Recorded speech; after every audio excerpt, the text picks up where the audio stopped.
भेड़िए और इंसान की मोहब्बत की कहानी है।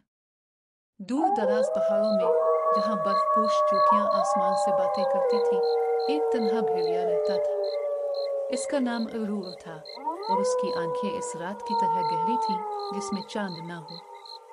रू अपनी नौ के दूसरे भेड़ियों से मुख्तलिफ था। उसके दिल में एक अजीब सी लोमिंग थी जिसकी वजह वो खुद भी नहीं जानता था।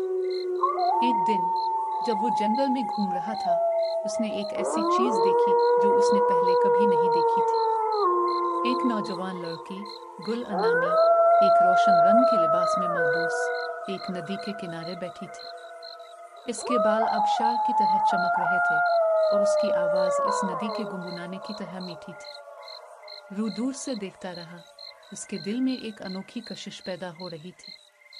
गिल अक्सर नदी के पास आती, गाने गाती और फूल जमा करती। हर बार वो छप कर उसे देखता, उसकी हरकतों और उसकी मुस्कुराहट पर फरेफ्ता होता जाता। इसने महसूस किया कि वो गिल से प्यार करने लगा है। एक शाम जब गिल अकेली बैठी रो रही थी, रू अपनी छुपने की जगह से निकला। वो आहिस्ता आहिस्ता इसके करीब गया। उसकी आंखों में कोई खतरा नहीं था। गुल ने पहले तो डर कर पीछे हटने की कोशिश की, लेकिन जब उसने रू की पुरसुकून और गमगीन आंखें देखें तो वो रुक गए। रू ने आहिस्ता से अपना सर गुल के हाथ पर रखा। इसका लम्स नर्म और गर्म था। गुल हैरान थी।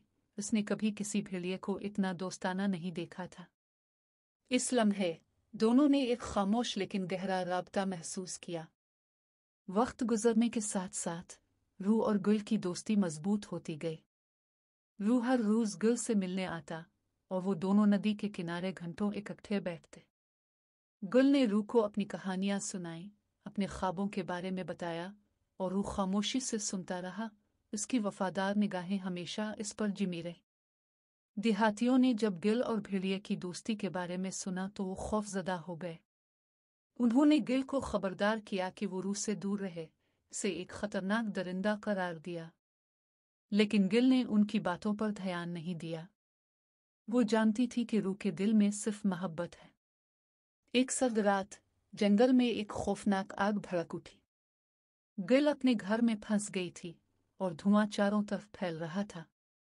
रू ने खतरे को महसूस किया और फौरन गुल के घर की तरफ भागा। देहाती डर कर भाग गए, लेकिन रू ने बगैर किसी खौफ के जलते हुए घर में छलांग लगा दी। कुछ देर बाद रू गुल को अपनी पीठ पर लाद कर बाहर निकला। गिल बेहोश थी, लेकिन वो महफूज थी। रू की बहादुरी और मोहब्बत ने देहातियों के दिल जीत लिए। उन्होंने महसूस किया कि रू वाकई एक खास भेड़िया है। गिल ने जब आंखें खोली तो इसने रू को अपने पास पाया। इसने इसकी तरफ मोहब्बत से देखा और उसका सर सहलाया। इस दिन से रू और गुल की मोहब्बत एक अफसानवी कहानी बन गई, जो पहाड़ों और वादियों में सरगोशियों की तरह फैल गई। ये एक ऐसी मोहब्बत थी जिसने दो मुख्तलिफ दुनियाओं को एक साथ बांध दिया था, ये साबित करते हुए कि मोहब्बत की कोई हद नहीं होती, ना ज़ात की और ना ही नौ की।